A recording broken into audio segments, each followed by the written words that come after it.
There's a truth almost no one talks about. People don't procrastinate because they're lazy, but because they're too intelligent. Your brain is trying to protect you from failure, from embarrassment, from breaking the image you think you're supposed to maintain. So even when you know exactly what you need to do, send an email, record a short audio, write one page of a plan, you still open YouTube, watch one more video, and then another one. You don't lack motivation. Your brain is simply whispering, "Not yet." And that's why this quote hits the deepest part of human psychology. You don't need a perfect plan. You just need to start. It sounds like a gentle piece of advice, but behind it is a mechanism shaped by millions of years of evolution. The human brain is designed to prioritize safety, not progress. Whenever you try to do something new, your brain doesn't ask, "Will this be good for my future?" It only asks, "Is this dangerous?" And danger today isn't a predator.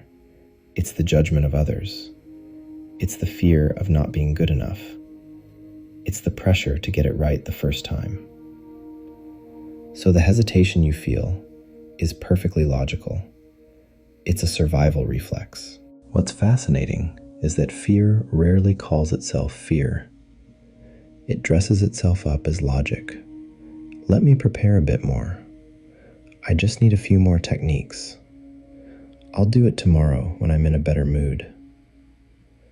It sounds intelligent, but in reality, it's your brain's clever strategy to keep you inside familiar territory. We don't procrastinate because we're lazy. We procrastinate because we're too good at protecting our own self-image. My friend, Anna, she wanted to start a podcast. She took notes, watched dozens of tutorials, prepared her microphone, tested her recording setup. But every time she recorded a demo, she deleted it. Not good enough. My voice sounds weird. I'll make a better one tomorrow. A month passed. Not a single episode was published.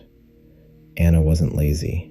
She was afraid of putting an imperfect version of herself out into the world. But here's the paradox. If you're a perfectionist, this becomes even harder. Psychology calls it perfectionism-driven procrastination. Procrastination caused by standards that are too high. You want to do well. You want things to be polished from the very first step. You fear the ugliness of the first draft. But that desire to be perfect becomes the trap. The more perfect you want it to be, the more afraid you are to begin. And there's another fear, quieter, almost invisible, the fear of success. Because if you succeed, you have to repeat it. You have to be responsible for it. You have to become a different version of yourself, stronger, more capable. And sometimes, staying in the preparation phase feels much safer. We often tell ourselves, "I need clarity first, then I'll begin." But the truth is the opposite. Clarity doesn't come before action. It comes from action. You will never see the full map while you're standing still. Neuroscience explains this beautifully. When you take a small action, a tiny one, your brain releases dopamine. Not because you succeeded, but because you moved. That's it. Dopamine sends a signal. This direction is safe. Keep going. And every repeated action creates a new pathway in the brain. Hesitation, familiarity, capability, confidence.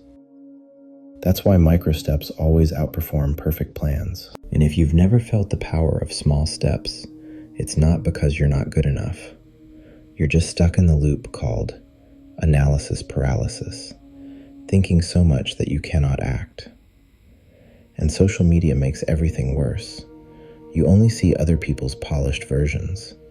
You don't see their bad drafts. You don't see their failed takes. You don't see the moment they hesitated before pressing upload. You unconsciously compare your beginning to someone else's middle, and you conclude that you are not enough. So what breaks this entire cycle? Not motivation, not discipline, not the perfect method, but the smallest action possible. One sentence written, one step taken, one email sent, one 10-second audio recorded. Even a tiny movement is enough to make the brain switch languages. I can do this. I am moving forward. And then something magical happens. You start seeing yourself as someone who begins.